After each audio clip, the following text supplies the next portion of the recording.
Assalamualaikum warahmatullahi wabarakatuh. Perkenalkan, nama saya Siti Mutmainah dari kelas 06 Saki 018. Di sini saya akan menjelaskan mengenai organisasi jasa, yaitu tugas mata kuliah Sistem Pengendalian Manajemen. Yang pertama adalah pengertian organisasi jasa. Organisasi yang menghasilkan produk jasa khusus atau jasa yang dihasilkan oleh tenaga profesi tertentu. Yang kedua, karakter khusus organisasi jasa profesional. Ada 5 karakter khusus organisasi jasa profesional, meliputi sasaran, profesional, ukuran input dan output, perusahaan kecil, dan yang terakhir adalah pemasaran.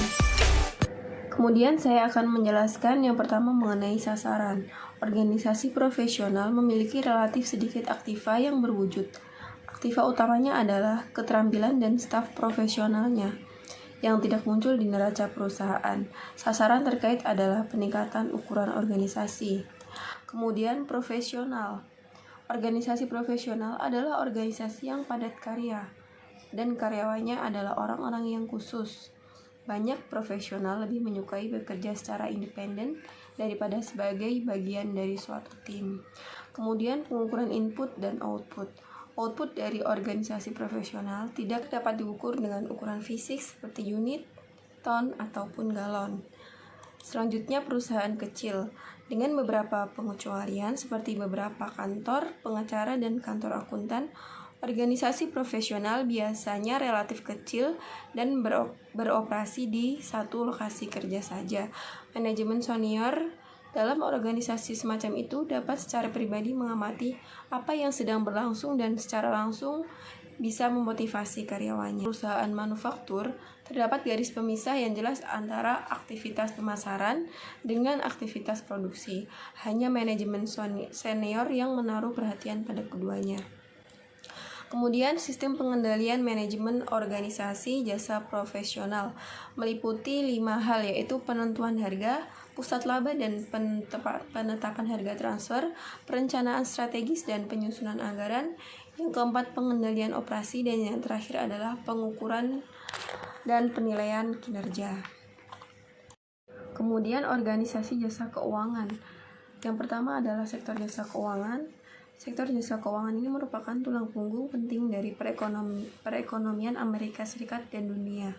30 tahun yang lalu, bank komersial, bank investasi, broker retail, dan asuransi ada sebagai industri yang berbeda dan terpisah. Kemudian karakter khusus organisasi jasa keuangan meliputi aktiva moneter, jangka waktu transaksi, imbalan, dan risiko. Yang terakhir adalah teknologi. Selanjutnya, organisasi perawatan kesehatan. Karakter khusus organisasi perawatan kesehatan meliputi masalah sosial yang sulit, perubahan dalam bauran penyedia layanan, pembayar pihak ketiga, profesional, dan yang terakhir pentingnya pengendalian kualitas.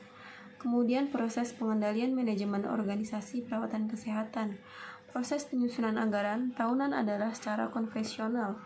Sejumlah besar informasi tersedia dengan cepat untuk pengendalian aktivitas operasi. Kinerja keuangan dianalisis dengan membandingkan pendapatan dan beban aktual dengan anggaran, dengan mengidentifikasikan varians-varians penting dan mengambil tindakan yang sesuai. Kemudian organisasi nirlaba. Suatu organisasi nirlaba sebagaimana didefinisikan dalam hukum adalah organisasi yang tidak dapat mendistribusikan aktiva atau labanya kepada atau untuk manfaat dan anggotanya, penjabatnya maupun direkturnya. Karakteristik khusus organisasi nirlaba meliputi ketiadaan ukuran laba, modal kontribusi, akuntansi dana, dan yang terakhir pengelolaan. Kemudian sistem pengendalian manajemen organisasi nirlaba. Yang pertama adalah penetapan harga produk. Penetapan harga layanan pada biaya penuh adalah yang diinginkan. Harga berdasarkan biaya penuh merupakan jumlah dari biaya langsung, biaya tidak langsung, dan mungkin penyisian kecil untuk meningkatkan ekuitas organisasi. Yang kedua, perencanaan strategis dan penyusunan anggaran.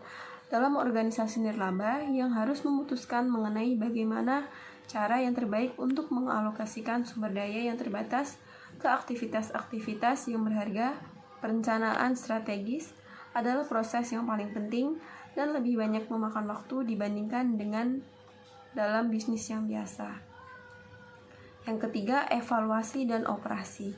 Di kebanyakan organisasi nirlaba, tidak ada cara untuk mengetahui sebesar-besar biaya operasi yang optimum. Oleh karena itu, manajer pusat tanggung jawab cenderung untuk